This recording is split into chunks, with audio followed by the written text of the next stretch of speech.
మరి ఇండస్ట్రీ గురించి మాట్లాడుకుంటే చాలా డెవలప్ అయింది. ఎలాగో మన తెలుగు ఫిల్మ్ ఇండస్ట్రీ కూడా పాన్ ఇండియా లెవెల్కి వెళ్ళిపోయింది కదా. సో స్కూల్స్ వచ్చాయి, యాక్టింగ్ స్కూల్స్ కూడా చాలా పెరిగిపోయాయి, ఎక్కువ మంది ఇంట్రెస్ట్ కూడా చూపిస్తున్నారు. అలాగే మన గవర్నమెంట్ సపోర్ట్ కూడా కాస్త ఇండస్ట్రీకి ఇప్పుడు గతంతో పోల్చుకుంటే ఇప్పుడు ఎక్కువగా ఉంది కదా. సో మీరు ఇంకా అంటే ఎంతవరకు మనం తెలుగు ఇండస్ట్రీ ముందుకు వెళ్తే బాగుంటుంది అనుకుంటున్నారు, ఇంకేమేం చేయొచ్చు అనుకుంటున్నారు? ఏమేం చేయొచ్చు అనుకుంటే ఇప్పుడు గవర్నమెంట్ తరపున అడుగుతున్నారు. గవర్నమెంట్ తరపున అంటే ఇప్పుడు తమిళనాడు గవర్నమెంట్ తరపున ఫిల్మ్ ఇన్స్టిట్యూట్ ఉంది అక్కడ చాలామంది అక్కడి నుంచి వచ్చిన వాళ్ళు. ఇక మా సిస్టర్ కూడా అక్కడ చదువుకొని వచ్చింది ఎడిటింగ్. చాలామంది డైరెక్టర్లు వచ్చారు, చాలామంది కెమెరామెన్లు అక్కడి నుంచి వచ్చిన వాళ్ళు ఉన్నారు ఇప్పటివరకు. అంటే ఇన్స్టిట్యూట్ అనేది ఏంటంటమ్మా, ఇప్పుడు ఎప్పటికైనా కూడా ప్రాక్టికల్ నాలెడ్జ్ అనేది చాలా ఇంపార్టెంట్. కానీ ఆ ప్రాక్టికల్ నాలెడ్జ్కి ఒక బేస్ కావాలి.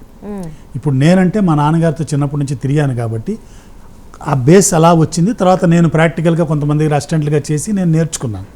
సో కొంతమందికి అవగాహన అంటే కొంతమంది వస్తారు, వాళ్ళకి ప్యాషన్ ఉంటుంది నేర్చుకోవాలని, వాళ్ళకి ఒక దారి దిక్చూసి కావాలంటే ఒక ఇన్స్టిట్యూట్ ఉండాలి. ఆ ఇన్స్టిట్యూట్లో చేరితే ఆ ఇన్స్టిట్యూట్లో వాళ్ళకి బేసిక్స్ అని నేర్పిస్తారు. సో ఆ బేసిక్స్ పెట్టుకొని అతను ప్రాక్టికల్స్కి వెళ్ళినప్పుడు ప్రాక్టికల్స్లో ఆ బేసిక్స్ని యూజ్ చేసి తన స్టైల్లో చేసుకుంటే అతను బాగా పైకి వస్తాడు. అది ఏ ఫీల్డ్ అయినా కూడా, యాక్టింగ్ అయినా, కెమెరా అయినా, ఎడిటింగ్ అయినా, డైరెక్షన్ అయినా, ఏ ఫీల్డ్. సో దానికి ఏంటంటే బేసిక్గా ఒక ఇప్పుడు అప్డేట్ చేసిన ఎక్విప్మెంట్తో పాటు ఒక ఇన్స్టిట్యూషన్ అనేది గవర్నమెంట్ సపోర్ట్ చేసి పెడితే, ఎందుకంటే ప్రైవేట్ చాలా ఉన్నాయి. ప్రైవేట్ ఏమో కొంచెం మన అఫోర్డబిలిటీకి కొంచెం దూరంగా ఉంటాయి, కొంచెం డబ్బులు అంటే వాళ్ళు పాపం వాళ్ళకి అంత డబ్బులు పెట్టలేం. కాబట్టి government should take some initiative. ఒక ఇన్స్టిట్యూట్ పెట్టి అందులో ఒక మంచి ఫ్యాకల్టీని పెట్టి ఎక్విప్మెంట్ కూడా బాగా పెడితే చాలామంది అక్కడ జాయిన్ అయ్యి కొంతమంది అక్కడ నేర్చుకొని బయటకు వచ్చి కొంచెం ప్రాక్టికల్గా, ఇప్పుడు అక్కడి నుంచి ఒక 100 మంది వచ్చారనుకోండి, ప్రాక్టికల్స్కి వచ్చినప్పుడు అందులోంచి ఫిల్టర్ అయ్యి ఒక 10 మంది అన్నా బయటకు వస్తారు. అందులోంచి టాలెంట్ ఒక 10 మంది అన్నా బయటకు వస్తారు.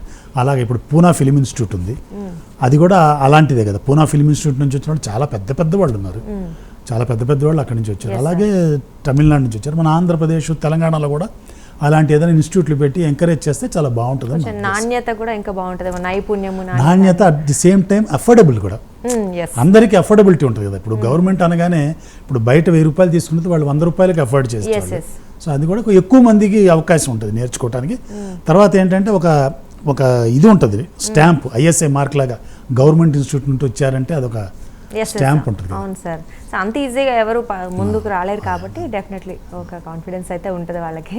నిజంగా చాలా thank you so much sir. ఎందుకంటే మీ ఇన్ని సంవత్సరాల ఏదైతే అనుభవం ఉందో, మీరు చూసినవి ఇంకా ఏమేమి చూడాలనుకున్నారు, ఇలాంటివన్నీ మాతో షేర్ చేసుకున్నారు. నిజంగా చాలా వాల్యుబుల్, చెప్పాలంటే మీరు చాలా వాల్యుబుల్ మాటలు చెప్పారు మా అందరికీ కూడా. So thank you so much for coming sir. Thank you మా, థ్యాంక్ యూ నన్ను పిలిపించి ఇంటర్వ్యూ చేయించినందుకు. అందరికీ చాలా థ్యాంక్స్. మా అదృష్టం. God bless. గోవింద స్వస్తి.